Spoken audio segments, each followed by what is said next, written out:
Comentario Hechos, capítulo 20 y 21. Capítulo 20. Pablo y la iglesia local. Versículo 1 al 12. Poco tiempo después del motín descrito en el capítulo 19, Pablo salió de Éfeso y emprendió su camino hacia Macedonia, justo como lo había planeado. Capítulo 19, versículo 21. En Troas esperaba encontrar a Tito y recibir informes de primera mano respecto a la situación en Corinto.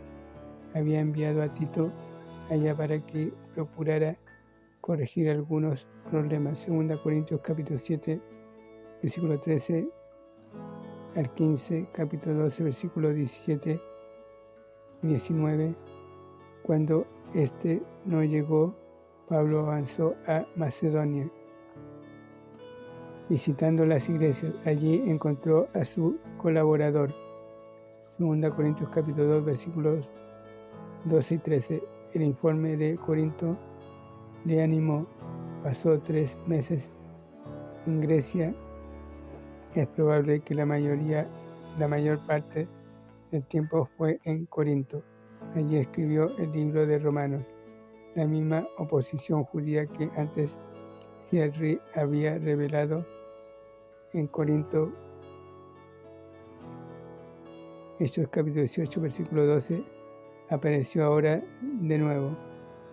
Capítulo 20, versículo 3, de modo que Pablo salió hacia Macedonia en lugar de dirigirse a Siria. Varios cristianos lo acompañaron, representantes de las iglesias que estaban contribuyendo a la ofrenda de auxilio que estaban recogiendo para Jerusalén. Lucas se unió al grupo en Filipos. Nótese el nosotros en el versículo 6. Y todos se quedaron en Troas 7 días. Y es aquí que vemos a Pablo en el medio ambiente de una iglesia local. Los creyentes estaban acostumbrados a reunirse el domingo, el primer día de la semana. Pablo tal vez se quedó 7 días solo para estar con la iglesia en Troas. Se afanaba por llegar a Jerusalén y sin embargo puso el día del Señor primero. Él es un buen ejemplo para que todos sigamos.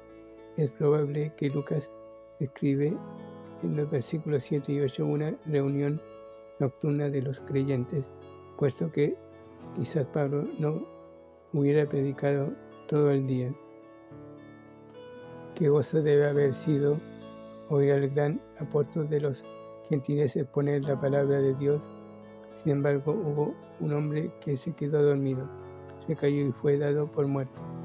Las muchas lámparas o antorchas, versículo 8, habrían llenado el aire con humo y elevado la temperatura del salón, condiciones ideales para quedarse dormido. Lucas, el médico, informó que el hombre estaba muerto. Pablo, con fe en el poder de Dios, anunció que había vida en él y le resucitó de entre los muertos. Pablo luego habló, no predicó, versículo 11, largamente con los creyentes, posiblemente después de que el culto concluyera y luego se embarcó al siguiente día. ¿Hay algún significado espiritual dentro de este milagro óptico que significa afortunado? No había hecho nada que mereciera la ayuda de Dios. Sin embargo, debido a la gracia de Dios, se le restauró a la vida. Había caído. Todos hemos caído en Adán y estaba muerto. Todos estábamos muertos en pecado y se le dio vida solamente por gracia. Pablo y los pastores locales. Versículo 13 al 38. Pablo decidió caminar los 35 kilómetros que separaban a Troas de Asón. Tal vez estaba buscando la dirección del Señor respecto a su visita a Jerusalén, tanto que le encantaba la comunión con otros santos. Versículo 4. Sabía que debía estar a solas con Dios y buscar su propósito. El ejercicio además fue buen bueno para su cuerpo. En Mileto pidió que fueran por los ancianos de la iglesia de Éfeso.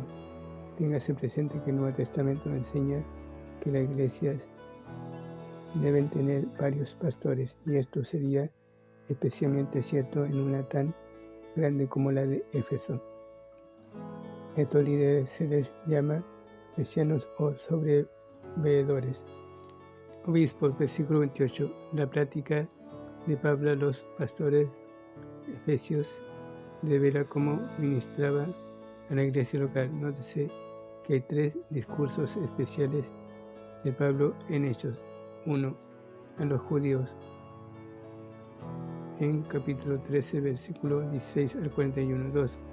A los gentiles, en capítulo 17, versículo 22 al 34. Y 3. A la iglesia de Éfeso, en capítulo 20, versículo 17.